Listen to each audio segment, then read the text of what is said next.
Bon, shalom bien-aimés frères et sœurs, que Dieu vous bénisse. Nous allons conclure notre intervention aujourd'hui sur l'économe infidèle.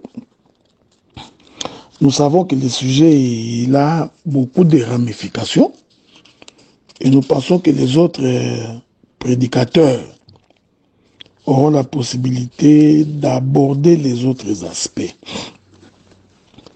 Mais nous allons nous contenter de la partie du territoire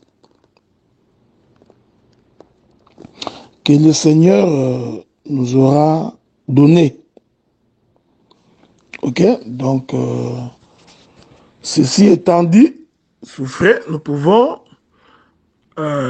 commencer notre intervention avec la grâce du Seigneur. D'abord, nous bénissons Dieu qui nous a gardés et qui nous a protégés.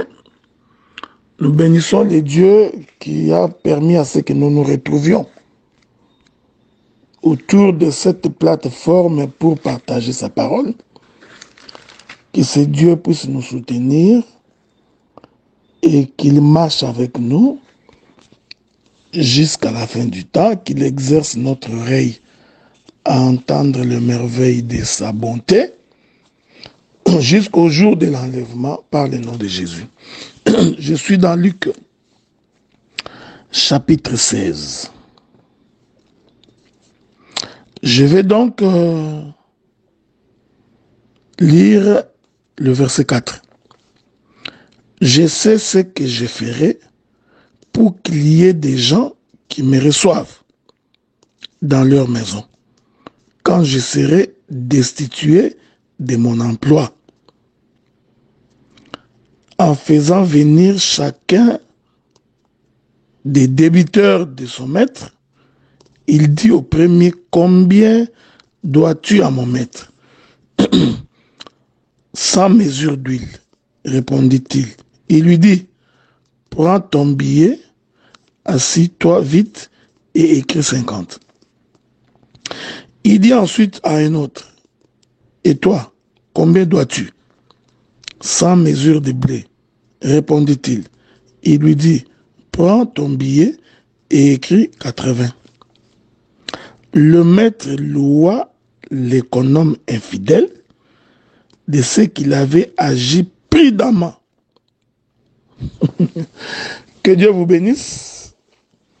Bon, voici un texte merveilleux. J'essaierai de tracer mon chemin dans cela. Je voudrais d'abord vous faire remarquer que cet économe était donc devenu infidèle.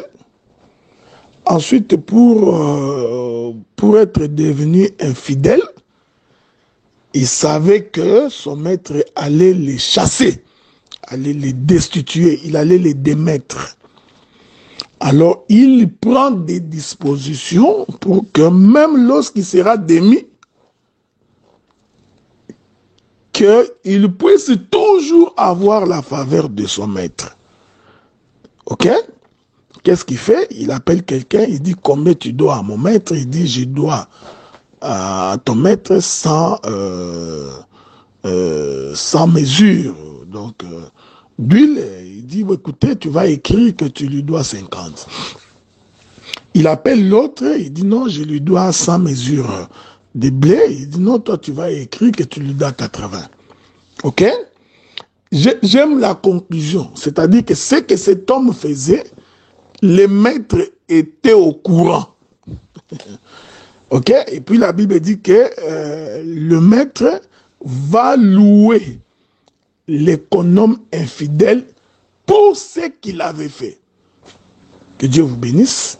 Je vous avais dit dans ma précédente intervention que l'homme riche ici, qu'on appelle aussi le maître, c'était l'Éternel Dieu lui-même. Et je me suis permis de vous expliquer selon les Écritures que l'économe qui était censé gérer les maîtres les biens de son maître, c'était justement Adam. Alors essayez de me suivre avec beaucoup d'attention aujourd'hui, parce que je partirai de l'ombre vers la réalité. et je ferai un jeu de ping-pong. Je répartirai de la réalité vers l'ombre pour faire asseoir la pensée de l'écriture. Et la Bible dit que l'économe à qui Dieu avait donné la gestion de ses biens, que le maître avait donné de ses biens, a été infidèle à son maître. Maintenant, nous allons expliquer d'abord comment est-ce que Adam, comme l'économe de Dieu, à qui Dieu avait donné la gestion de ses biens, la gestion du jardin, la gestion des arbres, la gestion des animaux, la gestion des poissons, des oiseaux, la gestion de toute la richesse qui était dans les jardins. Comment cet homme est-il devenu infidèle? Or, pour qu'il y ait infidélité, il faut qu'il y ait une direction donnée. Il faut qu'il y ait des préceptes. Il faut qu'il y ait la loi. Que Dieu vous bénisse. Quelqu'un ne peut pas être infidèle s'il n'y a pas une mesure qui lui a été donnée. On est toujours infidèle par rapport à quelque chose. Prenons un exemple concret. Donc, on entre dans un mariage, on dit à la femme, puisque tu t'es marié à cet homme, tu ne pourras pas connaître un autre homme à part celui-ci. De ce fait, ne pas connaître un autre homme devient donc la loi qui lie l'homme à cette femme. Ainsi, si la femme va ailleurs, cette femme devient infidèle. Que Dieu vous bénisse. Je voudrais d'abord dire que sur le plan prophétique, l'infidélité est pour la femme, elle n'est pas pour l'homme. Ok? Il faut faire très attention quand je parle comme ça. L'infidélité est pour la femme, elle n'est pas pour l'homme. Je suis là en train de parler sur le plan prophétique et révélationnel. Pourquoi? Parce que ici l'homme est identifié à Dieu. Celui qui donne les commandements, c'est Dieu. Et celui qui doit obéir aux commandements, c'est l'épouse de Dieu. C'est-à-dire, c'est l'Église. Avez-vous remarqué ça? Donc, la loi est donnée par l'homme afin que la femme obéisse à cette loi. Ainsi, sur le plan de la prophétie, pour que nous parlions de l'infidélité, on ne peut en parler que pour la femme. Donc, j'ai dit qu'on ne peut pas dire d'un homme qu'il est infidèle. Faites attention, hein? Essayez de ne pas mal me comprendre. Ici, je suis en train de parler sur le plan prophétique. Celui qui donne la loi, c'est l'homme, c'est Dieu. Et par conséquent, Dieu ne peut pas être infidèle à sa propre loi. Ok? Hein? Donc, impossible, quoi. Pour que Dieu devienne infidèle à sa propre loi, il faut que Dieu prenne la position de la femme. Quand Dieu prend la position de la femme, c'est alors qu'il peut devenir infidèle. Mais, prophétiquement et naturellement, lorsque nous parlons de l'infidélité, nous parlons par rapport à celui qui est inférieur. L'infidélité est pour l'inférieur qui doit se soumettre au supérieur. Ainsi, l'Éternel Dieu, comme un homme riche, il prend toute sa richesse et il donne à Adam et demande à Adam de gérer. Et en donnant cette richesse, alors l'Éternel va donner la loi. Nous allons lire cette écriture. Ce sont des choses que vous connaissez. Mais souffrez que je puisse vous les répéter. Ok? Donc, parce que la répétition est la mère de la science. Et Dieu se répète. Ok? La Bible dit ceci.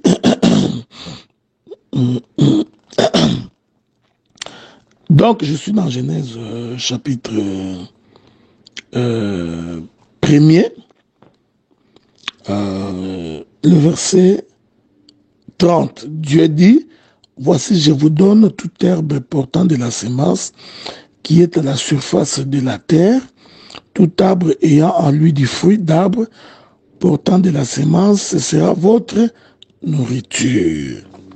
Ok? Je vais vous ajouter une autre écriture. C'est très important. Je suis dans Genèse toujours. Ok? La Bible dit que je vais lire une écriture, seulement on va avancer. Ok? Genèse chapitre 3, le verset 2.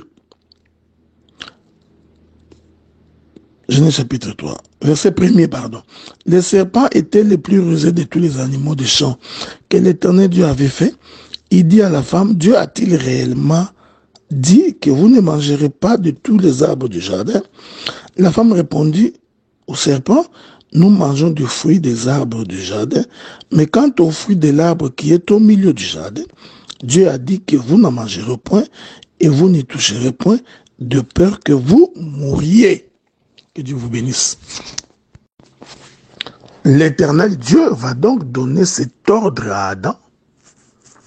Il dira à Adam, écoute Adam, je te donne pour nourriture toute herbe des champs, arbre fruitier, ayant en lui la sémence, ça sera votre nourriture. Ok, c'est très important. Donc, il est important de constater que l'homme, avant le péché, était herbivore. Ok? L'homme est devenu carnivore après le péché. Laissez-moi le dire autrement. Quand l'homme était dans le jardin, il était herbivore. Il ne mangeait que tout ce qui est sémence. Ok? Donc, que ce soit les arbres, les fruits, tout ça, les légumes, ça fait partie de la famille des herbivores. Mais lorsque l'homme pêche, l'homme devient carnivore. Je voudrais, pour votre information, vous dire également que avant la création, non, avant le péché, c'est-à-dire que dans le jardin d'Éden, même les animaux étaient herbivores, ok? Donc, il n'y avait pas que l'homme qui était herbivore, mais il y avait aussi les animaux qui étaient aussi des herbivores, ok? Ceci est très important. Hein? Je suis dans Genèse chapitre 1er, verset 30. Et à tout animal de la terre, tout oiseau du ciel, et à tout ce qui se met sur la terre, ayant en soi un souffle de vie, je donne toute herbe verte pour nourriture. Cela fut ainsi. Donc, même les animaux, les oiseaux, étaient herbivores dans le jardin d'Éden. Voilà, donc nous pouvons ici préciser que le jardin d'Éden, c'est ça même l'arche de Noé. Parce que dans l'arche de Noé, et les hommes, et les animaux, et les oiseaux, tous étaient des herbivores. Ok? Ceci est très important. C'est lorsque l'homme pêche, qu'il sort dehors, qu'il devient, que l'homme devient carnivore. Il commence à manger la viande. Que la paix de Dieu soit avec vous. Parce qu'il s'agit ici des deux dispensations. Ok? La première dispensation, elle est herbivore. La deuxième dispensation, elle est carnivore. Mais remarquez, vous allez aussi remarquer que, je crois l'avoir dit quelque part, que les carnivores ne servaient pas au sacrifice. Donc, parmi les animaux sacrificiels, les animaux à sacrifier pour l'Éternel, Dieu n'a pas choisi les carnivores. Dieu n'a choisi que les herbivores. C'est très important. Bon, ceci pourra faire l'objet d'une autre prédication ou d'un autre enseignement. Ok? Ne montez sur l'autel des sacrifices que les herbivores. Voilà même pourquoi, quand Jésus vient, quand Jean-Baptiste les présente, quand bien même qu'il est aussi le lion de la tribu de Juda, mais comme il s'agit de l'animal de sacrifice, Jean-Baptiste le présentera comme un herbivore. Il va le présenter comme l'agneau de Dieu qui ôte les péchés du monde. Or, l'agneau est un herbivore. C'est pourquoi, même au jour de sa naissance, remarquez cette chose, quand Jésus naît, on est allé le mettre dans un brévoire où les herbivores viennent manger et boire. C'est très important. On n'est pas allé, Jésus n'est pas né dans une tanière de lions ou de hyènes ou de chiens ou des carnivores. Non, non, non, non, non, non, non, non, non. C'est important.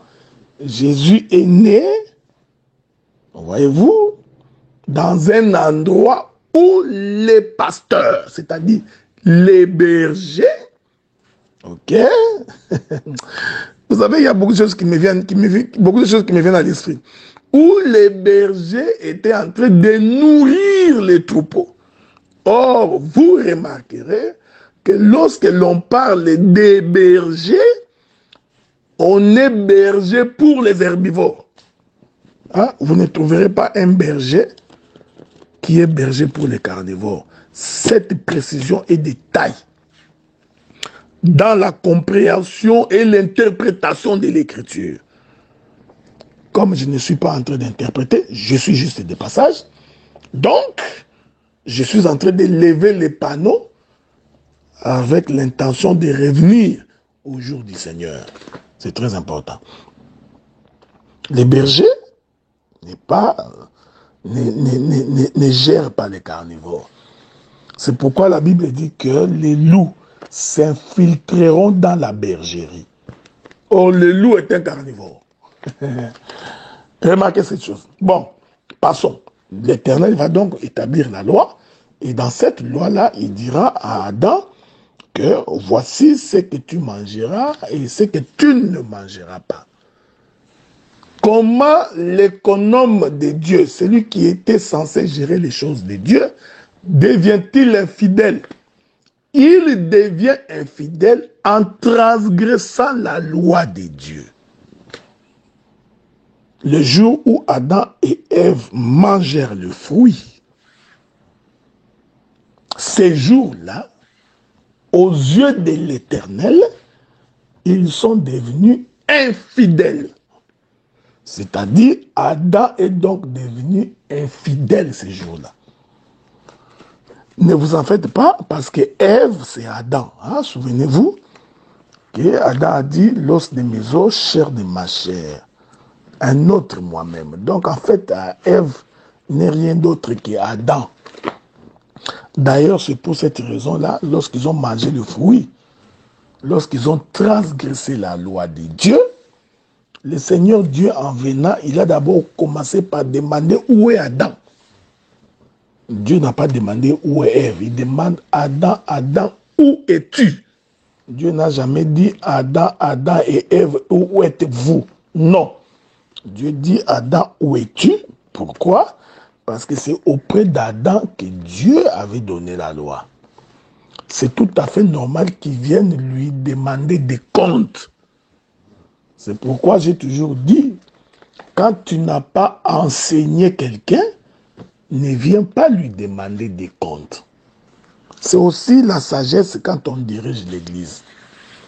Avant de demander les comptes à quelqu'un, il faut te rassurer que tu lui as donné la loi ou tu lui as confié une responsabilité. Quand on ne confie pas la responsabilité à quelqu'un, l'on ne vient pas lui demander des comptes. Donc, Dieu, sachant qu'il avait donné la loi à Adam, l'économe, et que cet économe a transgressé cette loi, ainsi, Adam devient l'économe infidèle. Que Dieu vous bénisse. Bon, vous savez, je ne sais pas si j'aurai le temps, mais comme c'est un séminaire qui a beaucoup de prédicateurs, je suis en train d'espérer que les autres pourront aller dans le sens d'expliquer que Adam étant la figure de Jésus, donc l'économe de Dieu c'est Jésus, et que Jésus était devenu infidèle. Hein, bon, il ne suffit pas de le dire, il faudrait-il encore le démontrer comment Jésus devient infidèle. Et à ce sujet-là, les exemples sont légion. Si j'ai le temps, je brosserai quelques portions de Jésus comme étant aussi l'économe de Dieu, comment il est devenu infidèle. Parce que la Bible dit que Adam était la figure de celui qui devait venir. Il était l'ombre de celui qui devait venir. Ok?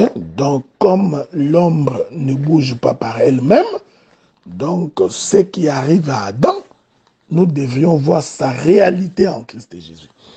Donc, Adam devient donc infidèle. Il devient donc infidèle en transgressant la loi de Dieu. Je vous avais dit que nous sommes ici face à une parabole. Hein? Donc, il ne faut pas aller dire que, tu vois, il est devenu infidèle parce qu'il a mal géré. C'est-à-dire qu'il a commencé à manger les poules. Oh non, tu vois, on lui avait demandé de garder les moutons. Lui commence à manger les moutons. Que Dieu vous bénisse. Hein? Donc, que Dieu vous bénisse. Donc, si tu expliques ça comme ça, vraiment, tu vas expliquer en français, quoi. Dilapider les biens, hein, tu vois. Il a dilapidé les biens de son maître. Dilapider les biens de son maître, c'est qu'il en a fait un mauvais usage. Il est sorti avec... Non, il a pris les oiseaux, il a envoyé chez son oncle. Non, il faut pas expliquer la Bible comme ça. L'infidélité. Ici, dilapider les biens, c'est justement ne pas obéir à la voix de Dieu. Donc, quand on n'obéit pas à ce que Dieu a dit, on est donc infidèle. Quand on n'obéit pas à la voix de Dieu, c'est ça même, dilapider les biens de Dieu. Que Dieu vous bénisse, ok? Donc, voilà, bien-aimés frères et sœurs, nous continuons notre marche. Donc, l'économe infidèle, nous comprenons, cette infidélité se traduit par la désobéissance à la parole de Dieu. Ici, je voudrais saisir cette occasion également pour faire une petite exhortation. Il faut comprendre qu'à chacun de nous, chacun de nos frères et de nos sœurs, l'Éternel Dieu nous a confié une responsabilité qui consiste dans le respect de sa parole, dans la soumission et dans l'obéissance de ce que Dieu a dit. Voyez-vous? Et chaque fois que nous désobéissons, si je suis dans l'exhortation, donc chaque fois que nous désobéissons, en réalité, nous devenons infidèles à Dieu. Ok? Donc, nous nous sommes détournés de ses voies. Nous nous sommes détournés de son chemin. D'ailleurs, c'est ce qu'il avait dit à Israël. Il dit, Israël est infidèle parce qu'il est allé vers les dieux étrangers, il est allé vers les bois verts. Ok? Donc, quand on n'observe pas la loi de Dieu, quand on n'obéit pas à la recommandation du Seigneur, aux yeux de l'Éternel, on a failli à sa mission. On devient donc infidèle. Ceci est très important. Ici, c'est de façon générale que je suis en train de poser cela. Donc, la désobéissance à la recommandation de Dieu constitue une infidélité. Mais sur le plan prophétique, cette infidélité-là, c'est Jérémie qui l'explique bien. Hein? C'est Jérémie qui l'explique bien. C'est lorsque l'on adore un autre Dieu. C'est lorsqu'on va vers un autre Dieu. C'est à ce moment-là que Dieu parle véritablement sur le plan prophétique de ce qu'on appelle l'infidélité. C'est très important. Je ne sais pas si je vous trouverai cette écriture-là, je vous la donnerai. Mais sinon, nous allons revenir plus tard pour nous permettre de pouvoir avancer dans ce que nous sommes en train de dire. Donc, quand on n'obéit pas à la parole de Dieu, en réalité, on est infidèle. Ok? Donc, je ne sais pas si je vous trouverai cette écriture-là. Hein? Donc, dans les livres de Jérémie, je crois, chapitre 8, verset 3, à ma connaissance. Hein? Donc, si je ne trouve pas, c'est pas grave, je pourrais revenir plus tard avec l'aide du Saint-Esprit. Ok? Ça, on pourrait revenir plus tard. Donc, quand on n'obéit pas à la loi de Dieu, on est infidèle. C'est exactement ce que Adam a fait. Donc, le fait que Adam n'a pas obéi à la voix de Dieu, Dieu considérait que Israël et Adam était devenu infidèle. Je prends le livre de Jérémie chapitre 3.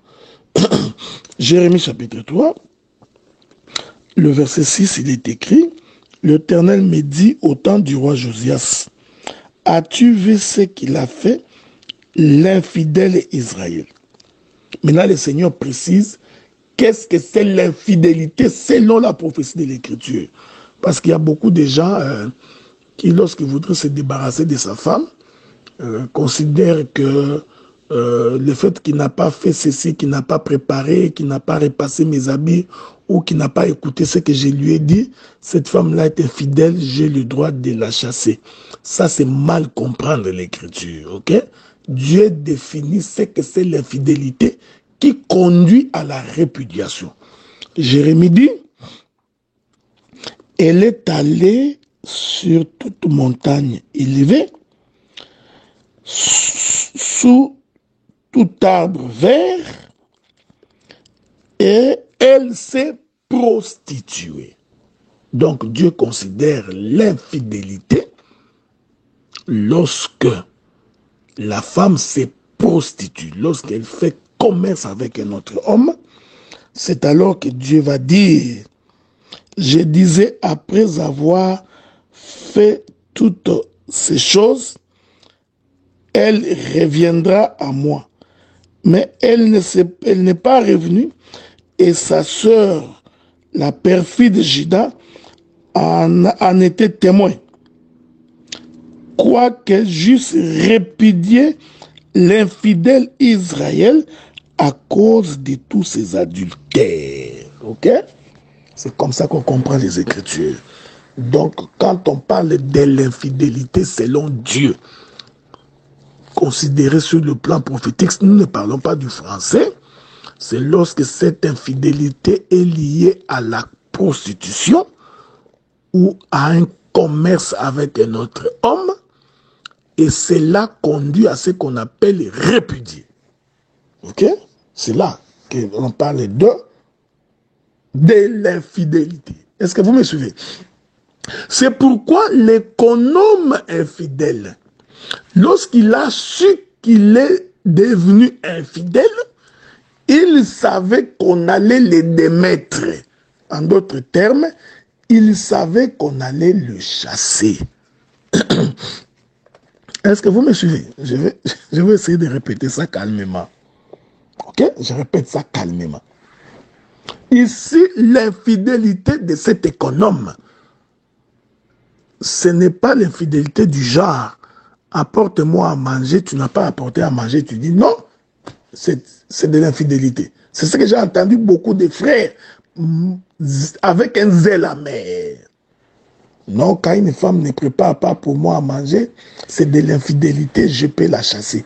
Nous disons faux et archi faux parce que tu n'as pas compris la pensée de l'Écriture. Parce que la femme me répond insolemment, je le dois de la répudier parce qu'elle est infidèle. Faux et archi faux. Je peux même aller très loin. Non parce qu'elle a insulté sa belle-mère, c'est-à-dire la femme insulte ton père ou ta mère. Tu entres en colère. Non, je peux tout supporter, mais insulter ma mère, je ne peux pas supporter. Je dois chasser la femme. Non, parce qu'elle est infidèle. Non.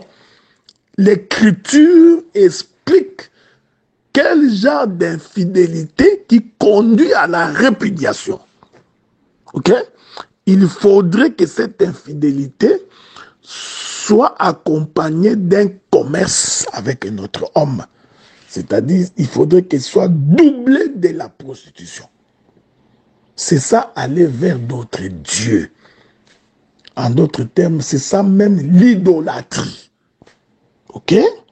À ce moment-là, puisque la femme est allée vers un autre homme en devenant infidèle, ainsi adultère, voyez-vous? Donc, à ce titre-là, elle doit être répudiée. Donc, l'infidélité, qui conduit à la répudiation, c'est l'infidélité d'adultère. Ce sont des choses qui ne se négocient pas. Ok? C'est pourquoi cet économe, sachant qu'il est infidèle, savait déjà qu'on allait le chasser. Il savait déjà qu'on allait les démettre. On allait les décharger. Il ne serait plus responsable des biens de son maître. Ici, j'explique donc que c'est Adam qui est infidèle. Et cet Adam-là qui est infidèle, il l'est par la désobéissance à la parole de Dieu, que le Seigneur considère comme étant une infidélité adultérienne. J'aime ça.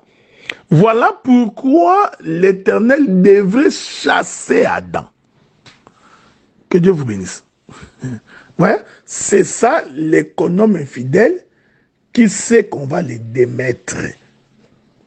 Donc, chasser Adam, c'est ça démettre l'économe infidèle. C'est pourquoi, bien aimés frères, il faut savoir que chaque fois que vous désobéissez à la voix de Dieu, vous perdez par conséquent l'autorité que Dieu vous avait confiée. Avez-vous remarqué ça? L'homme perd l'autorité que Dieu lui a confiée une fois que cet homme désobéit à la voix de Dieu. Même sur le plan spirituel. Voilà pourquoi nous avons toujours dit, lorsque tu sais que tu as péché contre l'Éternel Dieu, ce qui est une chose qui peut arriver, le plus vite possible, c'est de t'accorder avec Dieu. C'est-à-dire, il faut demander pardon à l'Éternel. Vous comprenez cela? Donc, quand l'économe dit que je sais que je vais être démis de mes fonctions, je sais que je serai destitué de mes fonctions, en d'autres termes, il savait qu'on allait le chasser. Ok? Maintenant, pour qu'il soit rassuré que lorsque je serai chassé, les débiteurs de mon maître, pour qu'ils m'accueillent, je dois donc faire une opération. Quelle est cette opération? Il appelle un, il dit, tu dois combien? Je dois 100. Écrit 50. Il appelle un deuxième, tu dois combien? Je dois 100. Écrit 80. Bon, je vais laisser les soins aux autres ministres d'expliquer qu'est-ce que c'est ça, pourquoi 50, pourquoi 80. Ok?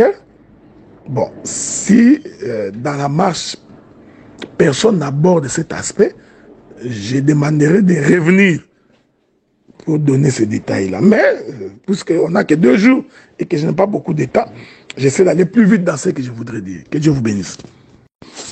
Voilà, donc, que le Seigneur vous bénisse.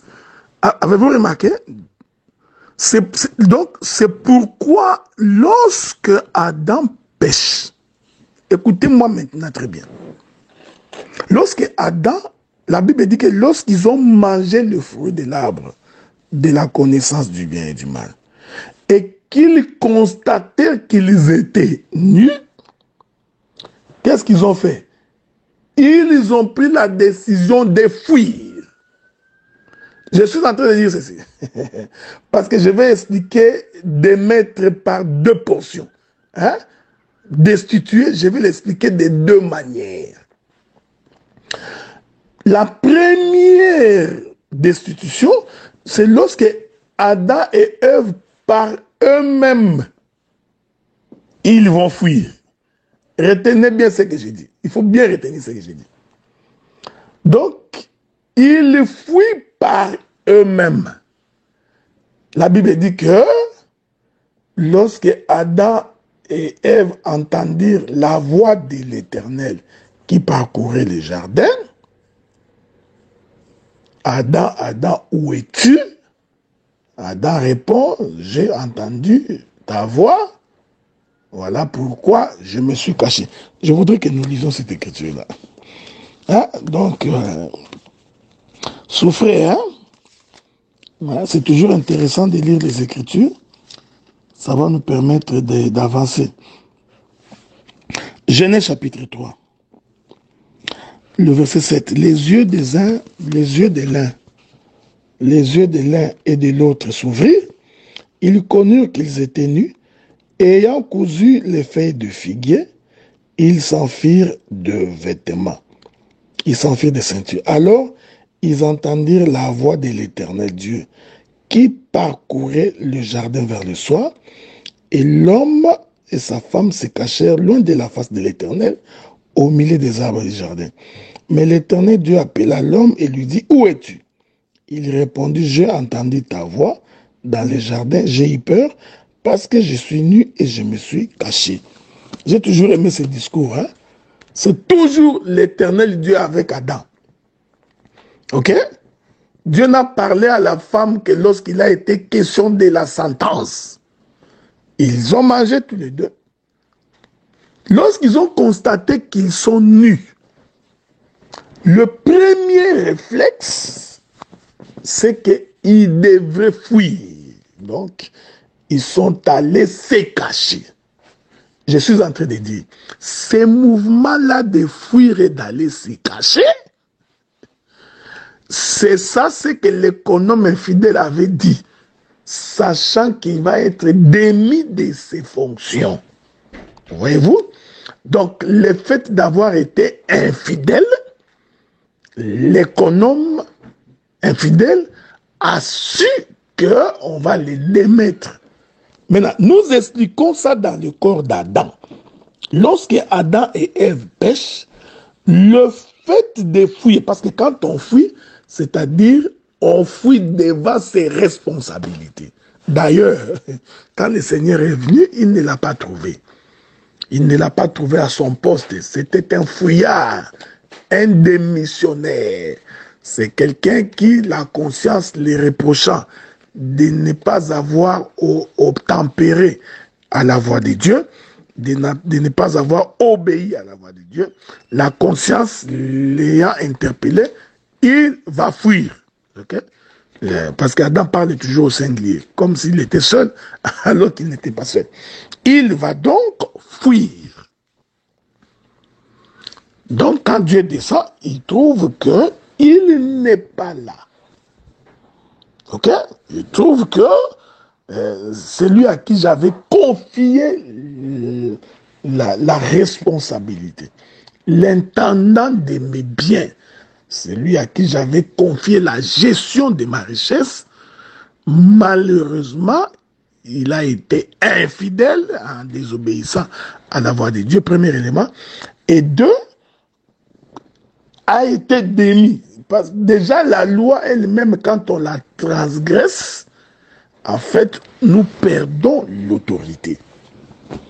Nous nous éloignons de la présence de Dieu. Nous nous éloignons de sa maison. Est-ce que vous remarquez cela? Donc, ici, quand l'économe infidèle dit, hein, je le répète pour vous, hein, Luc chapitre 16, écoutez ce qu'il dit. J'explique ça par la fuite, par le fait d'aller se cacher. Il dit ceci, je vais lire pour vous. Donc, la Bible dit,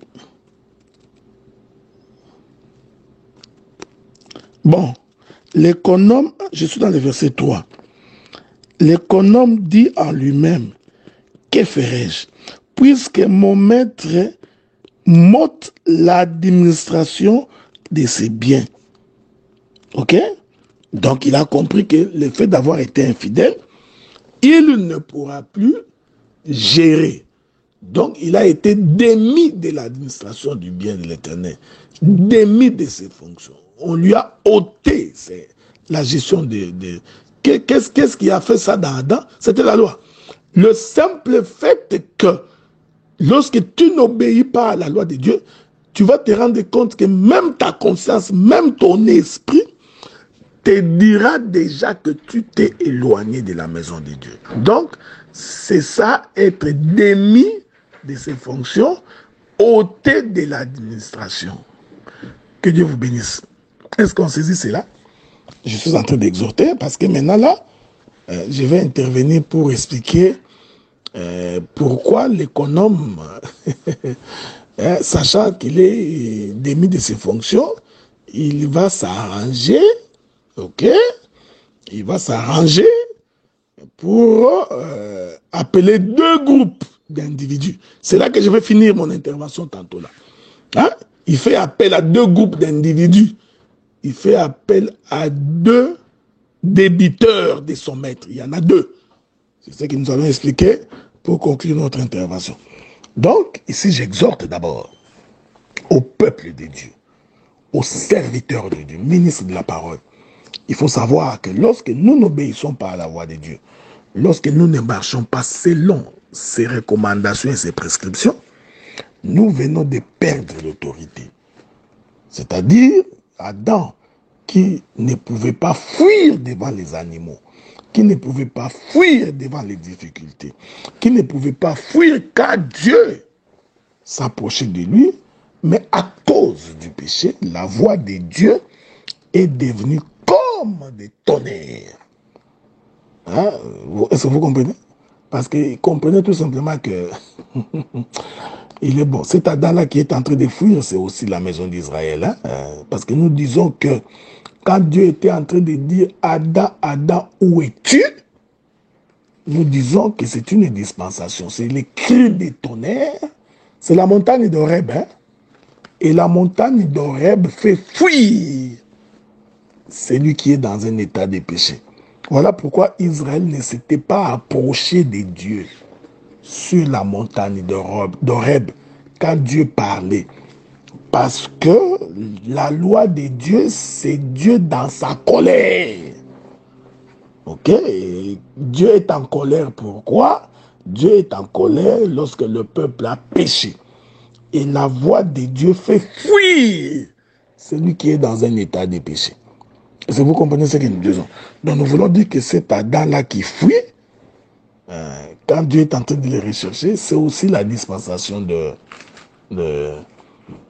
Moïse, c'est aussi la dispensation de la loi, caractérisée par deux mouvements. Il y a le mouvement quand il fuit, et que Dieu est en train de le chercher. Où es-tu? Où es-tu? Où es-tu? Et quand Dieu dit ça, nous comprenons que Dieu est loin de l'homme. L'homme est loin. Voilà pourquoi il pose la question, où es-tu? Mais vous allez comprendre qu'à un moment donné, Dieu va retrouver où se trouve l'homme. Et quand Dieu retrouve où l'homme se trouve, hein, permettez cette tautologie, lorsque Dieu retrouve là où l'homme s'est caché, nous disons que ça, c'est la dispensation de la grâce. Ok? Que la paix de Dieu soit avec vous. Donc, nous allons maintenant conclure notre intervention par l'acte posé par celui qui était en train de fuir. Parce qu'il s'apprêtait pour fuir, maintenant, il va poser deux actes. Ce sont ces deux actes-là que je vais devoir expliquer. Que Dieu vous bénisse. Bon, que le Seigneur vous bénisse, parce que maintenant, nous allons voltiger. Hein? Nous allons véritablement voltiger. Parce que c'est ici que se trouve la clé pour comprendre l'économe infidèle. C'est ici également que nous allons nous démarquer.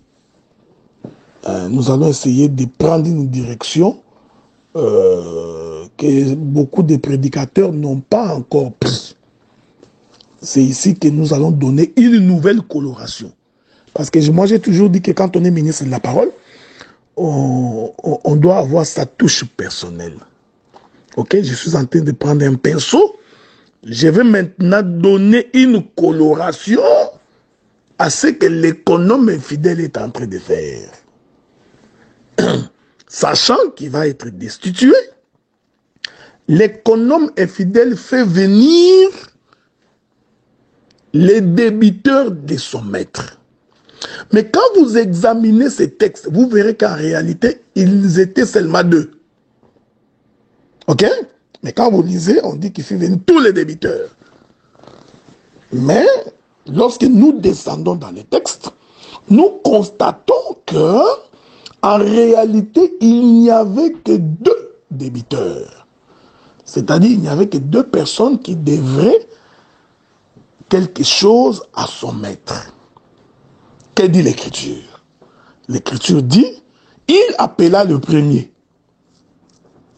et lui posa la question, combien tu dois à mon maître? Est-ce que vous remarquez ça? Je veux que tu examines ça bien, parce que c'est là que nous allons voltiger. La Bible dit, faisant venir chacun des débiteurs de son maître, il dit au premier, combien dois-tu à mon maître? Le premier répond, 100 mesures d'huile. Ah, donc les premiers débiteurs devraient de l'huile à son maître. Est-ce que vous me comprenez? Je vais dire ça autrement. Celui qui est en train de faire ce travail-là, c'est l'économe infidèle. Je veux que vous... Ici, frère, hein, vous allez comprendre que ce n'est pas les Français, ce n'est pas les raisonnements, ce n'est pas la réflexion. Parce que si tu réfléchis selon les raisonnements humains, tu vas véritablement être achoppé. Maintenant, là, tu vas être achoppé. C'est pourquoi j'ai toujours dit que la prédication n'est pas la logique cartésienne. Ce n'est pas parce que tu as étudié Aristote, Platon, que tu penses que tu peux expliquer ces choses. Je crois, Paul avait raison de dire que nous prêchons la folie de la prédication. Le monde, dans sa sagesse, ne peut pas comprendre ce que nous prêchons. Il appelle les débiteurs. En réalité, il n'y en avait que deux. Alors, le premier débiteur, il lui pose la question, combien tu dois? Il dit, je dois 100 mesures d'huile. Ah, j'ai compris que le premier débiteur devrait de l'huile à son maître. Je vais le dire autrement. Le premier débiteur possédait l'huile de Dieu. Est-ce que vous me suivez? Parce que c'est que l'économe infidèle est en train de faire, il est en train de se rassurer que les débiteurs les recevront. Il est merveilleux. Alors il lui dit, puisque tu dois 100 mesures d'huile, qu'est-ce que nous allons faire? Tu vas écrire 50. Il appelle le deuxième débiteur. Il lui dit, toi, que dois-tu à mon maître? J'aime les choses de Dieu. Le deuxième répond, je dois à ton maître 100 mesures de blé. Ah, que la paix de Dieu soit avec vous. Donc, ces gens n'avaient la dette que de deux choses. Ils n'avaient la dette que de l'huile et ils n'avaient la dette que du blé. Que la paix de Dieu soit avec vous. Que le Seigneur vous garde. Je vais répéter. Donc, les débiteurs devraient à son maître, disons-le autrement, il devrait à son Dieu l'huile et le blé. Ok? Je voudrais que vous mettiez ça dans les sacs, parce que je n'ai pas fini. Je vais revenir, hein? Mais il faut d'abord retenir que la dette ici, c'est le blé et l'huile, pas autre chose. Hein? Donc, j'ai compris que l'économe infidèle, ce qu'il gérait dans la maison de son maître, les biens qu'on lui avait confiés à gérer, c'était les blés et l'huile. Est-ce que vous me comprenez ce que j'ai dit? C'était les blés et l'huile. C'est ça qu'il était en train de gérer. Parce que quand il est en train de réclamer les dettes, comme c'était lui le gestionnaire, il savait ce qu'il avait donné. Le premier dit 100 mesures d'huile, le deuxième dit 100 mesures de blé. Retenons d'abord ça. J'explique maintenant que l'économe infidèle voulait se rassurer. Il voulait se rassurer qu'il va être reçu. Je rentre dans Adam. Parce que j'ai toujours dit que si quelqu'un a les yeux pour entrer dans la création, sortir sans être blessé, c'est un bon prédicateur. Je rentre dans Adam pour expliquer comment dans Adam, les deux débiteurs s'expriment. Hein? Bon, des fois quand nous parlons comme ça, certains trouvent que nous sommes orgueilleux. Ce n'est pas de l'orgueil, frère. Si Dieu te donne, te fait la grâce de voir là où les communs des mortels ne peuvent pas voir, tu es un prophète. Et Dieu soit loué parce que nous sommes les fils des prophètes. Remarquez, lorsque Adam a constaté qu'il est devenu infidèle, et comme il savait qu'il va être chassé, qu'il va être démis, il va poser le premier acte. Le premier acte qu'il pose, il s'est fait une ceinture de feuilles de figuier. Que Dieu vous bénisse. Suivez-moi bien. Hein? Donc, la première chose qu'il fait, il se rassure de porter les feuilles de figuier. Lisons les Écritures, hein, parce que ça nous permettra de bien comprendre ces choses. Or, le figuier représente le sacerdoce de la loi. Est-ce que vous me suivez? Donc, un jour, Jésus dit à Nathanaël, hein, il dit, hein, quand tu étais assis sous les figuiers, je t'avais vu. Ok? Pourquoi j'ai dit que le figuier représente le sacerdoce de la loi? Parce que le figuier est un arbre. Hein? Et c'est sous cet arbre-là que Nathanaël était assis. Et c'est là-bas que son frère va le trouver pour lui dire, Nathanaël, j'ai vu celui dont il est écrit dans la loi de Moïse. C'est lui que nous recherchons. Donc, j'ai compris que être assis sous les figuiers, c'est être assis sous la loi. Ne vous en faites pas, j'ai encore d'autres éléments que je vais ajouter. C'est pourquoi Jésus a dit à Nathanaël, je t'ai vu quand tu étais assis sous les figuiers. Bon, la Bible dit qu'un jour, Jésus se promenant comme ça, il va voir un figuier rempli de feuilles. Que Dieu vous bénisse. Un figuier rempli de feuilles. Jésus s'approcha avec l'idée de pouvoir cueillir les fruits. Lorsqu'il arriva devant les figuiers, il constata que malgré toute la beauté des feuilles, il n'y avait aucun fruit. Ah, j'ai compris que ces figuiers représentent la loi parce que la loi ne peut pas produire les fruits dignes de la repentance. Est-ce que vous me suivez? La loi, Paul dit, c'est par la loi que j'ai connu le péché. Donc la loi ne peut pas justifier. La loi ne peut pas donner la vie. Donc les figuiers, en réalité, qui n'a pas de fruits, c'est un figuier qui ne donne pas la vie. Ok? Parce que pour que l'on reconnaisse qu'un arbre a la vie, l'arbre doit produire les fruits.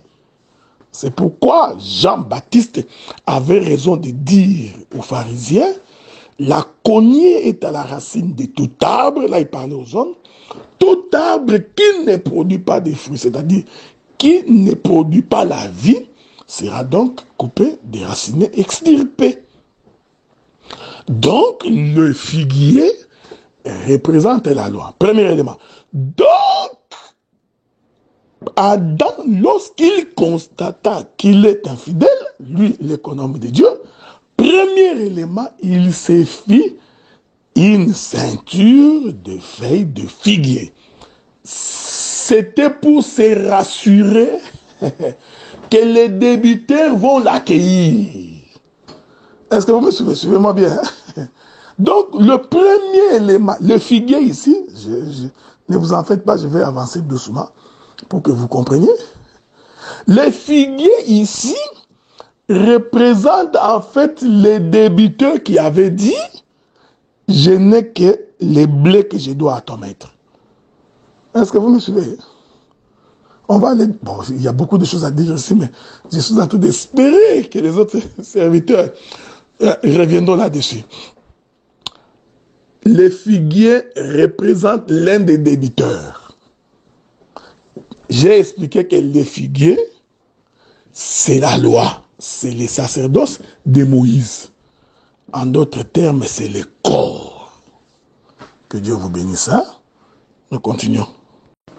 Voilà, bien-aimés, frères et sœurs, nous nous excusons pour les gens, parce que nous sommes en train de prendre de l'altitude, ok?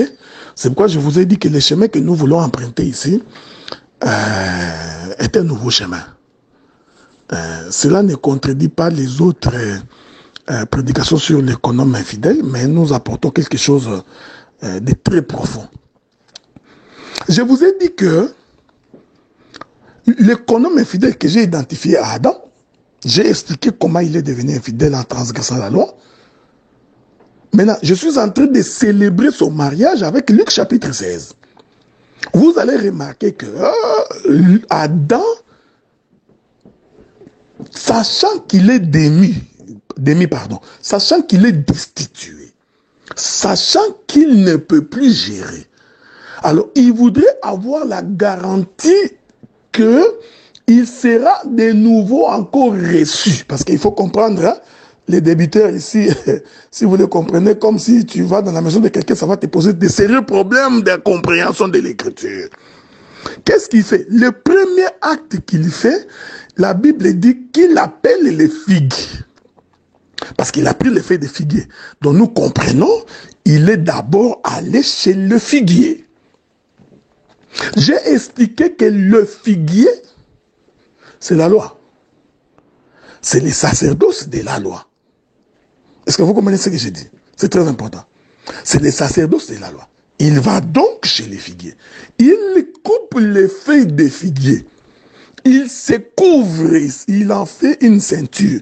Donc, Adam devient tout un arbre qu'on appelle le figuier. Est-ce que vous remarquez ça? C'est ça les débiteurs qui devaient du blé. Je vais revenir. Pourquoi? Parce que le blé représente le corps. Ce n'est pas moi qui dis. Ok? Appelons l'écriture. Les blés représentent le corps. Souvenez-vous que le jour où les Grecs sont venus pour voir Jésus, ils ont fait la demande pour dire, nous voulons voir Jésus. Alors, on est allé dire à Jésus que les Grecs veulent te voir.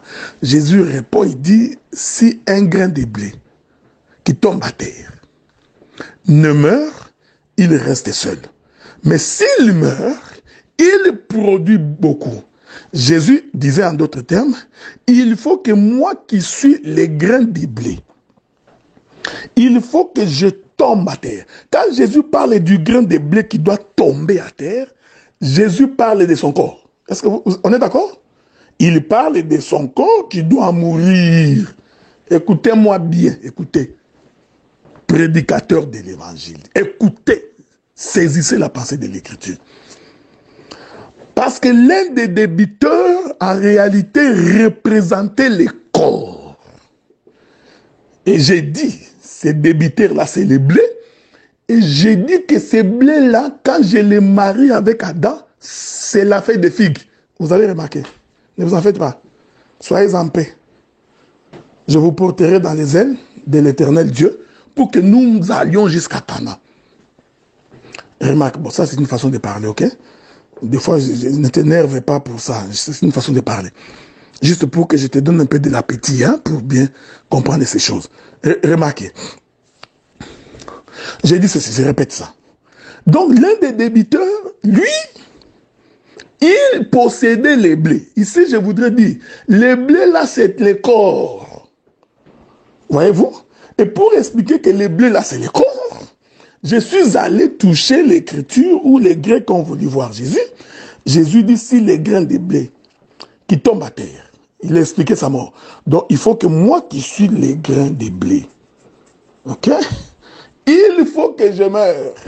En d'autres termes, il faut que mon corps ici puisse descendre dans les séjours de mort. Écoutez-moi, est-ce que vous me comprenez? Remarquez. Et j'ai dit que ce corps-là de Jésus qui descend à terre, là, c'est ça le fait, c'est ça l'arbre de figuier. C'est ça le fait de figuier que Adam s'est apporté en premier. Ok? Ça représentait les sacerdoces de Moïse. Je prends un deuxième témoin. Sans la déposition de 2 ou 3 témoins, la chose n'est pas vraie. Jésus, dans Jean chapitre 6, je crois, il dit, vos pères ont mangé la manne. Dans le désert, ils en sont morts. Moi, je suis le véritable pain descendu du ciel. Que Dieu vous bénisse. Or, pour avoir du pain, il faut avoir les blés. C'est avec les blés qu'on fait du pain. Est-ce que vous comprenez? Donc, pour que les pains soient manifestés, il faut d'abord qu'on puisse moudre les blés.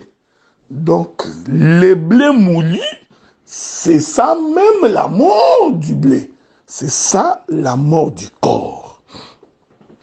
C'est ça le premier débiteur. Donc, l'économe infidèle a voulu se rassurer que le pain existe, que les blés s'y trouvent. Premier élément, ok?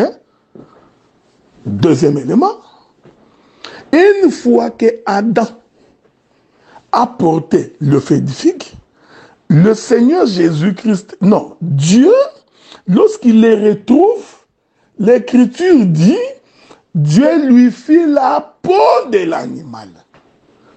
Que le Seigneur vous soit favorable. Dieu lui fit la peau de l'animal. Ok? Est-ce qu'on peut marcher ensemble? Ah, donc il y a ici 2 événements. Dans la nudité d'Adam, il y a premièrement le figuier et ensuite il y a l'animal. Nous croyons que c'est l'agneau. Ok? Or, l'agneau que l'on fit porter à Adam de sa peau, ceci représente l'huile. Que Dieu vous bénisse. Hein? Donc, bon, je ne sais pas si vous comprenez ça. Ne vous en faites pas, vous comprendrez. Vous comprendrez tout. Calmement, vous allez comprendre. C'est pourquoi l'apôtre Paul dit, si Christ n'était pas mort et ressuscité. Ah, il y a 2 choses. Il y a la mort et il y a la résurrection. C'est 2 sacerdoces. Or, la mort, c'est les sacerdoces de Moïse. Et la résurrection, c'est les sacerdoces de Christ, les sacerdoces de la grâce. Donc, dans l'économe infidèle qui est Adam, c'est Adam ici qui a péché contre Dieu. Et qui savait qu'on allait le démettre, il a voulu se rassurer de 2 choses. Et ces 2 choses-là, il s'en était rassuré dans l'avenir. Il s'est rassuré qu'il y ait l'habit des figues, parce que l'habit des figues, c'est ce que nous appelons le sacerdoce de Moïse, et il a fallu également l'habit de l'animal. Cet habit de l'animal représente les sacerdoces de Jésus. Je vous avais dit, c'est pourquoi lorsque le frère Jean-Baptiste regarde Jésus, il dit, voici l'agneau de Dieu qui ôte les péchés du monde. Ce sont ces 2 choses qui ont donné l'assurance à celui qui a péché qu'il sera de nouveau accueilli. Est-ce que vous comprenez ça? C'est pourquoi, bon, ici, essayons de ne pas entrer dans beaucoup de détails, parce que l'huile, en fait, représente le Saint-Esprit. Ok? Est-ce que vous me comprenez? Donc, les blés représentent le corps, l'huile représente le Saint-Esprit. Est-ce qu'on se met d'accord? Je vais le dire autrement. Les blés représentent le corps, l'huile représente l'esprit. C'est ça même la création d'Adam. Donc l'économe s'est rassuré de ces 2 choses. Adam est formé de la poussière de la terre qui est le corps, qui représente les blés, mais Dieu qui souffle à l'intérieur, ça représente l'esprit. Est-ce que vous comprenez ce que nous disons? Donc, quand l'économe infidèle est en train de faire ces deux choses-là, en réalité, l'économe infidèle va donc se présenter comme étant Melchisedec. Il fait une projection du salut de l'humanité. Est-ce que vous voyez ça? Donc, l'histoire de l'économe infidèle représente tous les plans de la rédemption. Pourquoi? Parce que lorsque Melchisedec rencontre Abraham qui revenait de guerre, il donna à Abraham le pain. Vous voyez, c'est l'un des débiteurs, celui qui avait les blés entre ses mains. Et il donne à Abraham le vin. Et nous disons que le vin, c'est l'huile. Ce n'est pas moi qui dis que le vin, c'est l'huile. Hein? C'est encore l'écriture. Au jour de la Pentecôte. Au jour de la Pentecôte, la Bible dit que pendant qu'ils étaient dans la chambre haute, tout d'un coup, il souffla un vent et les langues de feu apparurent sur la tête des disciples. Or, vous savez, bien-aimés frères et sœurs, pour qu'il y ait le feu, pour qu'il y ait langue de feu, il faut qu'il y ait de l'huile dans les vases. Ok? S'il n'y a pas d'huile dans les vases, on ne peut pas avoir la langue de feu. Donc, la langue de feu est l'expression de l'huile dans un vase. Qu'il y a des choses à dire ici. Est-ce que vous comprenez? C'est l'expression de l'huile dans un vase. Mais regardez, remarquez. Hein? C'est quoi? C'est l'huile dans un vase, non? Mais lorsqu'ils sont sortis, Actes des Apôtres chapitre 2, pendant qu'ils étaient en train de prêcher, les gens qui les ont regardés, ils n'ont pas vu l'huile dans un vase, ils ont vu des gens ivres. Ah, donc, ils ont vu du vin. Que Dieu vous bénisse. Hein? Vous m'excuserez, je vais déborder de 5 minutes. Hein? Souffrez. Hein? Souffrez avec moi. Je déborde de 5 minutes. 5 minutes, je vais finir. Je vais finir. Ok?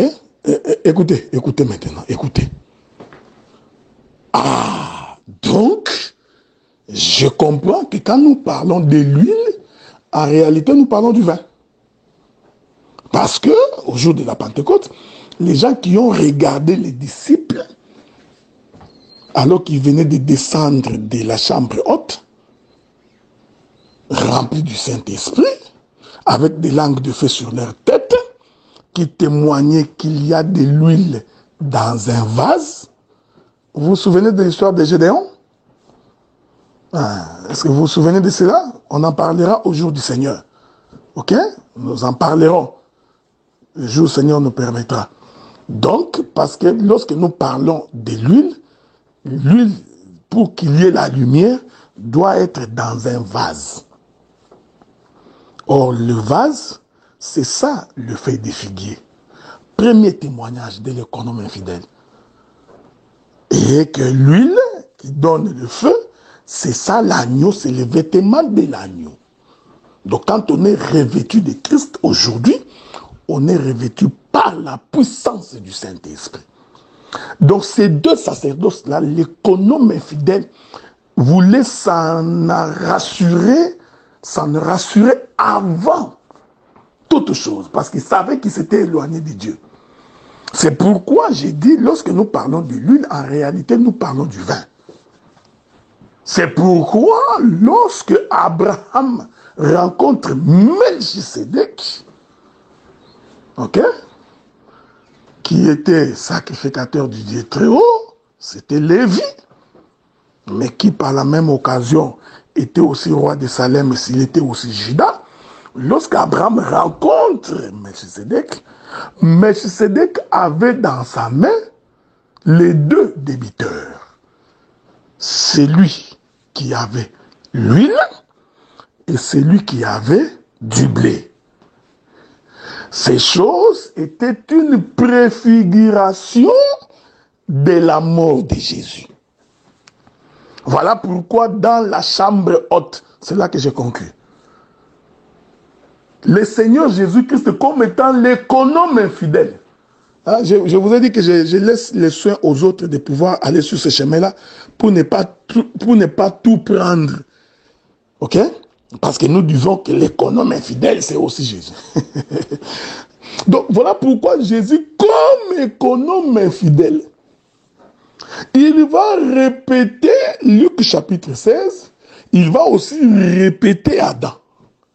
La Bible dit pendant qu'ils étaient en train de manger, Jésus prit du pain, l'éleva. Ici, c'est l'un des débiteurs, c'est celui qui avait les blés.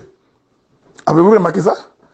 Il prit du pain, il les rompit et donna à ses disciples. Après qu'ils aient fini de manger, qu'est-ce qu'il fait? Il appelle l'autre débiteur. La Bible dit, il prit du vin. Vous êtes d'accord avec moi? Hein? Vous êtes d'accord avec moi, non? Il prit aussi du vin.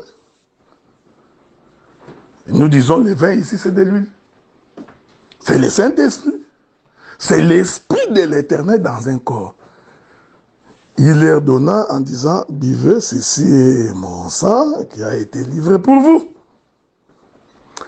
Voilà, bien aimés frères et sœurs. Je viens de finir mon intervention sur l'économe infidèle. Je suis en train d'espérer que vous passerez de bons moments dans la digestion.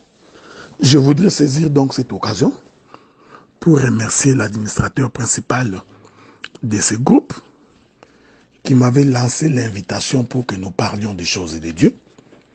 J'ai béni le Saint-Esprit pour cette opportunité et j'espère que notre intervention vous rapprocherait davantage de l'Éternel. Que Dieu vous bénisse.